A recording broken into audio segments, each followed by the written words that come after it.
Parroquia de Santa María de los Arcos, construida y reformada entre los siglos XIII y XIX.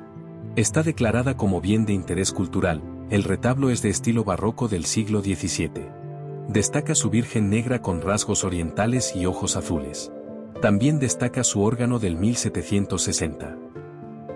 A la salida de la iglesia callejeamos por sus calles y plazas, vimos su frontón datado en 1940, después seguimos la ruta de los escudos. Entre otros muchos pudimos ver el escudo de armas de los Rada, el de Ichazo-Goyena, ambos del siglo XIX. También el de Navarro Ladrón de Cegama del XVIII y el de los Iván Fernández Texada del XVI entre otros. Paseamos por su plaza porticada finalizando en la de San Francisco, lugar donde se encuentra el convento de las Madres Concepcionistas, que empezó a construirse en 1660 por el cantero Pedro de Miranda y que inicialmente fue convento de los monjes capuchinos. Al anochecer y tras reponer fuerzas en unos de los bares de la zona, nos retiramos a descansar para iniciar al día siguiente la etapa Los Arcos-Logroño de aproximadamente 28 kilómetros. Salimos animadamente entre verdes campos, enseguida una inscripción en la puerta del cementerio nos hace un recordatorio de lo que nos espera. Yo que fui lo que tú eres, tú serás lo que yo soy. Reflexionando sobre la frase poco tiempo después divisamos el cartel El primer pueblo del recorrido, Sansol. No acabamos de salir de Sansol cuando ya divisamos en la lejanía a Torres del Río donde nos espera una pequeña iglesia románico-mudéjar de planta octogonal, Iglesia del Santo Sepulcro. Saliendo de Torres del Río nos encontramos la ermita de la Virgen del Pollo, más adelante un altar improvisado en memoria de un peregrino fallecido durante el camino en el año 2022 llamado Aaron Eguit, descanse en paz.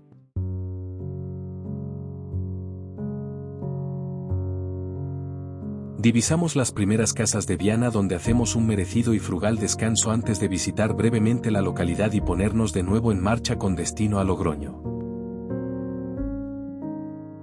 Viana fue fundada por Sancho VII el Fuerte en 1219. Nos disponemos primeramente a visitar su iglesia dedicada a Santa María de la Asunción, fue declarado Monumento Nacional en 1931, resalta el retablo mayor del siglo XVIII de estilo barroco.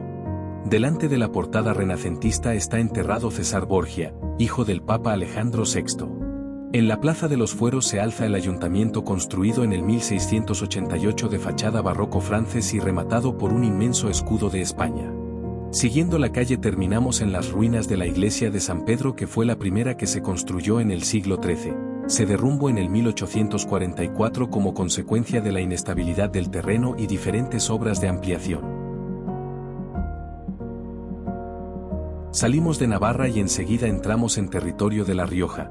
Tras unos 6 o 7 kilómetros, unas torres en el horizonte y el río Ebro nos indican que estamos llegando a Logroño.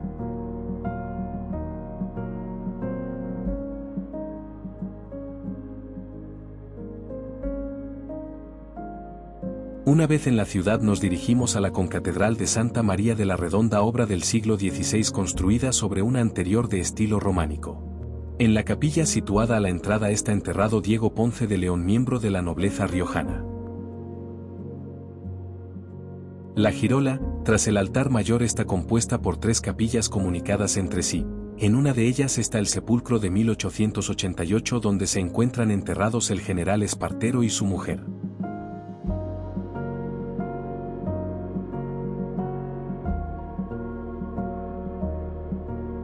El día ha sido duro. Vamos en busca de la calle Laurel a reponer fuerzas ya que mañana nos espera la siguiente etapa, Logroño-Nájera. A poco de comenzar, nos encontramos con el embalse de la Grajera. A pocos kilómetros divisamos el siguiente pueblo, Navarrete. Destaca su iglesia comenzada a construir en el 1553 y finalizada en el siglo XVII. Su fachada es renacentista y tiene un espléndido retablo mayor barroco. Un mural nos recuerda a Alice de Craemer, fallecida en 1986 durante su peregrinaje, descanse en paz. Tras unos kilómetros nos acercamos a Ventosa donde nos reciben inmóviles, 2 lugareños. Paseamos por los alrededores de su iglesia y aprovechamos para hacer una última parada antes de enfilar el último tramo. Dejamos atrás el pueblo y entre viñedos nos encaminamos a Nájera, final de la etapa de hoy. Una vez descansados de la caminata, la tarde la dedicamos a callejear por la localidad.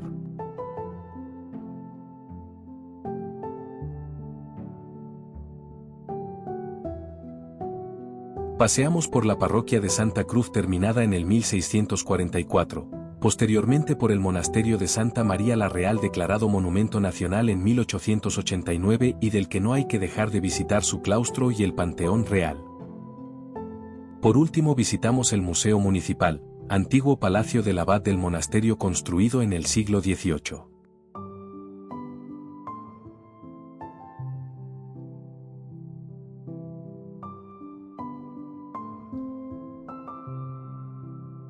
Nos disponemos a iniciar la etapa y tras 5 kilómetros alcanzamos el pueblo de Azofra. Más adelante llegamos a Cirueña donde aprovechamos para descansar un rato e hidratar, antes de acometer el último tramo de unos 6 kilómetros que nos conduzca a Santo Domingo de la Calzada.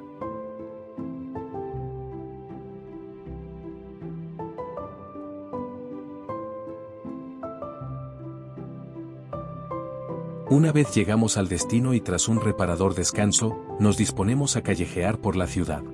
Recorremos el parador de Santo Domingo, antiguo hospital de peregrinos, la catedral empezada a construir en el siglo XII donde además del famoso gallinero está la cripta del santo. Su torre de estilo barroco alcanza una altura de 69 metros. Paseamos por sus murallas mandadas construir por Pedro I de Castilla y terminamos en la Plaza de España donde está el ayuntamiento que está construido sobre las murallas del siglo XIV. El resto del tiempo lo empleamos en reponer fuerzas y descansar para la etapa del día siguiente.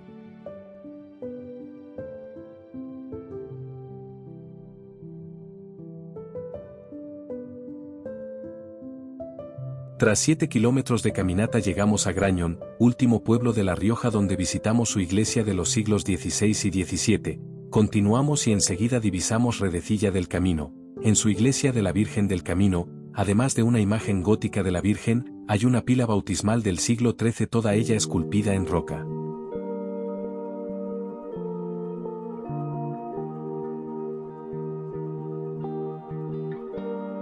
Tras pasar por la iglesia y la ermita de Castildelgado, llegamos a Viloria de Rioja, lugar donde nació Santo Domingo de Guzmán.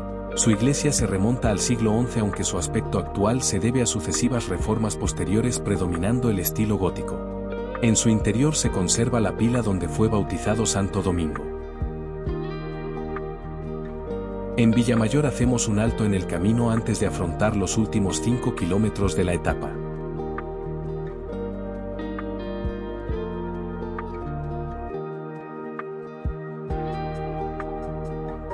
Con la satisfacción del objetivo cumplido posamos en la plaza porticada de Belorado donde también se encuentra la iglesia de San Pedro del siglo XVII con un retablo mayor de estilo rococó y un órgano del siglo XVIII. Paseando, llegamos a los pies del castillo donde se encuentra la iglesia de Santa María de estilo renacentista y que fue construida en el solar que ocupaba la capilla del castillo. Al lado se encuentran 3 cuevas que se cree pudieron ser los eremitorios de San Capracio. Cerca, una casona con un mural en su fachada lateral nos recuerda que fue una antigua fábrica de zapatos. También visitamos el convento de las monjas clarisas que cuenta con una iglesia gótica del siglo XVI.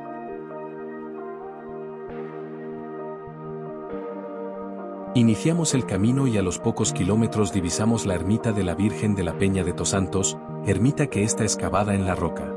En este pueblo y junto a la iglesia hubo un antiguo hospital de peregrinos. Tras 2 kilómetros aproximadamente, divisamos la iglesia parroquial de San Esteban de Villambistia y a la salida del pueblo nos despide la ermita de San Roque. Llegamos a Espinosa del Camino donde además de la iglesia románica del siglo XVI que tiene una interesante portada de alabastro del siglo XVIII, nos encontramos con algunas casas muy bien cuidadas de arquitectura popular castellana. Poco antes de llegar a Villafranca Montes de Oca, pasamos por unas ruinas de lo que fue la iglesia del monasterio de San Félix de Oca y cuyas primeras referencias se remontan al año 863. Ya en el pueblo vimos la iglesia románica de Santiago el Mayor, también el hospital de peregrinos, actual Hotel de San Antón, fundado por la esposa de Enrique II en 1370 y donde aprovechamos para reponer fuerzas antes de afrontar los últimos 10 kilómetros del recorrido. El descanso y las viandas tomadas nos dan el optimismo necesario para afrontar los últimos kilómetros del camino por este año y nos dirigimos a San Juan de Ortega, donde al llegar nos encontramos a todo el pueblo de romería en su honor. Fue discípulo de Santo Domingo y fundó en el siglo XII el monasterio para atención de peregrinos. De estilo románico hay una serie de capiteles con figuras de la Anunciación, la Visitación y el Nacimiento. Todos los años en los 2 equinoccios se produce el milagro de la luz. Un rayo de sol poniente penetra por una ventana e incide directamente iluminando dichas escenas. Participando activamente en la romería finalizamos el camino dando gracias al apóstol por haberlo terminado felizmente y sin incidencias.